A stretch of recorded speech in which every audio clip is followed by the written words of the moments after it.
दोस्तों, Coca Cola हर साल advertisement और ब्रांडिंग पर बिलियंस ऑफ डॉलर्स इन्वेस्ट करता है और बदले में वो हमें कोई प्रोडक्ट नहीं बल्कि आइडियाज़ और इमोशंस बेचता है। कोका कोला की ब्रांडिंग और एडवर्टाइजिंग इतनी ज़्यादा स्ट्रॉन्ग है कि वो कस्टमर को अट्रैक्ट करने के साथ साथ इस ड्रिंक को कंज्यूम करने की लत लगा देता है। लेकिन कई लोगों का मानना है कि Coca Cola billions of dollars सिर्फ अपने डार्क सीक्रेट्स को छुपाने के लिए इन्वेस्ट करता है। ये सीक्रेट्स इतने ज़्यादा खतरनाक हैं कि अगर हम लोगों को इसका पता चल जाए तो शायद हम अपनी ज़िंदगी में कभी भी इस प्रोडक्ट को हाथ भी न लगाएं। इस कंपनी की तारीख बहुत ही खतरनाक एलिगेशन से बड़ी पड़ी है, जिसमें डिजीज से लेकर ताकत का नाजायज इस्तेमाल शामिल है।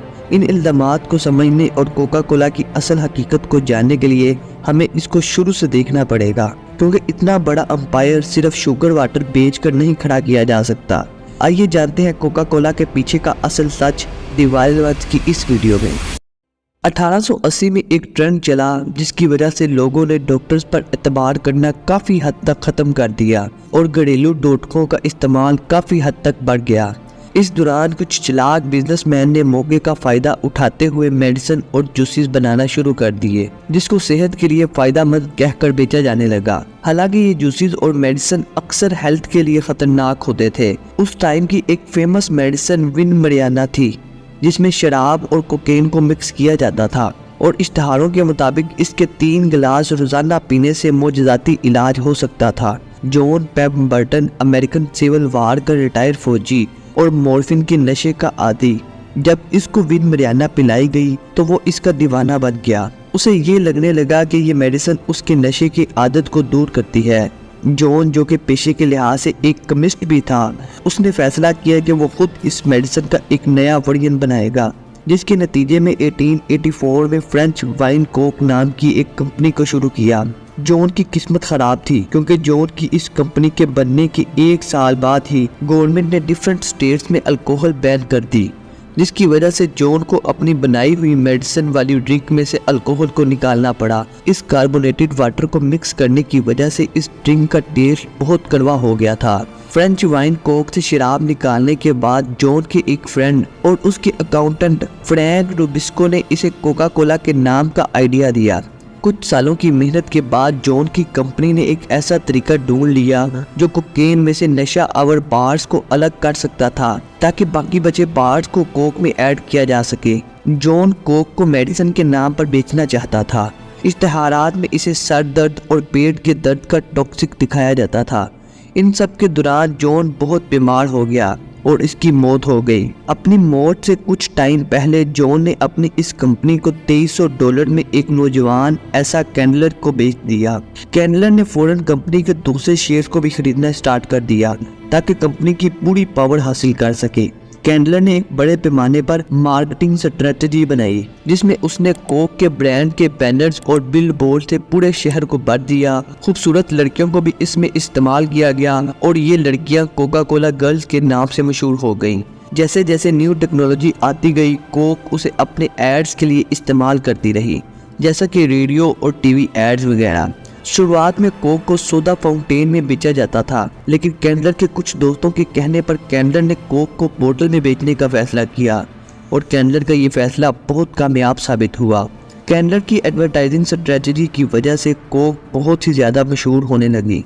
लेकिन तभी वर्ल्ड वार 2 स्टार्ट हो गई, जिसके दौरान गवर्नमेंट ने बाकी चीज़ों के साथ साथ शुगर को भी स्टोर करना शुरू कर दिया। कोका कोला ने अपनी शुगर की सप्लाई को नॉर्मल रखने के लिए गवर्नमेंट को कहा कि कोका कोला जंग में फौजियों के लिए बहुत ही फायदे की प्रोडक्ट बनाएगी। हैरानकुन तौर पर अमेरिकन गवर्नमेंट ने कोक कंपनी की ये बात मान ली और कोक कंपनी की शुगर सप्लाई नॉर्मल ही रही, जबकि बाकी कंपनीज को शुगर उनकी ज़रूरत से कम मिलती रही। कोका कोला ने अब इस जंग के माहौल से फ़ायदा उठाया और पब्लिकेशंस बेहतर करने के लिए अपनी एडवर्टाइजमेंट में कोका कोला को मुहिब्बे वतन और जंग में फौजियों का साथी दिखाना शुरू कर दिया। कोका कोला ने गवर्नमेंट से एक डील ये भी की कि गवर्नमेंट उन्हें अमेरिका से बाहर बोटलिंग प्लांट लगाने की इजाज़त दे। और मज़े की बात यह है कि बोटलिंग प्लांट लगाने के लिए आधे अमेरिका की आवाम ने फ़ंड प्रोवाइड करने थे, यानी प्लांट लगाने के लिए आधे पैसे टैक्स के पैसों से गवर्नमेंट नहीं देने थे। वर्ल्ड वार 2 के एंड तक यानी 1945 तक कोका कोला पूरी दुनिया में 64 बोटिंग प्लांट्स लगा चुकी थी और अब कोका कोला अमेरिका के साथ साथ पूरी दुनिया में फेमस हो चुकी थी। 1980 में एक रिसर्च के दौरान साइंटिस्ट ने ये बात नोट की कि कोक के हेल्थ पर बहुत ही नेगेटिव इफेक्ट्स पड़ते हैं। रिसर्च के मुताबिक कोका कोला मोटापे, शुगर की डिजीज और कई दूसरी बीमारियों का बायस बन रही थी।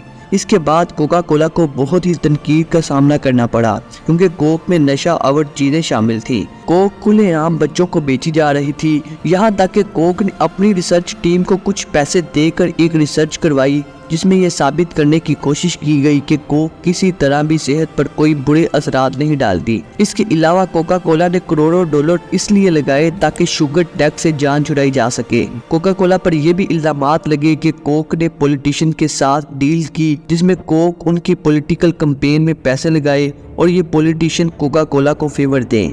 इसी दौरान बेल्जियम में कोक इस्तेमाल करने की वजह से बच्चे बीमार पड़ गए जिसकी वजह से इन प्रोडक्ट्स को मार्केट से वापस उठाया गया। फ्रांस में भी कोका कोला के इस्तेमाल की वजह से लोगों के बीमार पड़ने की रिपोर्ट्स आने लगी और कोक की प्रोडक्ट को टेम्परेरी बैन कर दिया गया। मेक्सिको में कोक कंपनी ने मेक्सिको के प्रेसिडेंट से डील की ताकि कोका कोला को फायदे दिए जाएं। ये प्रेसिडेंट पहले कोक कंपनी के CEO रह चुके थे, इसलिए उन्होंने मेक्सिको में कोका कोला की प्रोडक्ट्स की सप्लाई को नॉर्मल ही रखा। लेकिन आज भी कोई शख्स जब कोका कोला की हिस्ट्री को देखता है तो जो खूबसूरत तस्वीर कोका कोला 3 सदियों से बनाने की कोशिश कर रहा है उस तस्वीर का भयानक चेहरा देखने में ज़्यादा देर नहीं लगती। इसके अलावा दोस्तों कोका कोला ने अपने रेवेन्यू को मजीद बढ़ाने के लिए पेप्सी को भी खरीदने की कई कोशिशें की, लेकिन पेप्सी कभी भी कोक के साथ शामिल नहीं हुई। इसी वजह से कोका कोला ने पेप्सी पर कोर्ट केस भी किया। इस केस में कहा गया कि पेप्सी कोक प्रोडक्ट की कॉपी बना रही है, लेकिन कोर्ट ने पेप्सी के हक में फैसला दिया और कहा कि कोला एक जनरल टर्म है, सिर्फ कोका कोला की नहीं। इसी वजह से पेप्सी और कोका कोला के दरमियान एक मार्केटिंग जंग की शुरुआत हुई। दोनों कंपनी ने प्राइसेस में कमी और डिस्काउंट का इस्तेमाल किया। पेप्सी ने फिर पेप्सी चैलेंज का आगाज किया जहां लोगों ने बगैर देखे यानी ब्लाइंड टेस्ट में कोक और पेप्सी को ट्राई किया और टेस्ट में पेप्सी को बेहतर रैंकिंग देने की कोशिश की गई। जिसके बाद कोका कोला ने भी ऐसी कई नई मार्केटिंग स्ट्रेटजीज को यूज किया ताकि खुद को बेहतर साबित कर सके। इसके अलावा कोका कोला ने कोक की प्रोडक्ट के अलावा मार्केट में अपनी कई प्रोडक्ट्स को भी इंट्रोड्यूस करवाया, लेकिन हैरानकुन तौर पर इन प्रोडक्ट्स में भी कोक की तरह कई ऐसी चीज़ें शामिल हैं जो कि इंसान की सेहत के लिए बहुत नुकसानदेह हैं।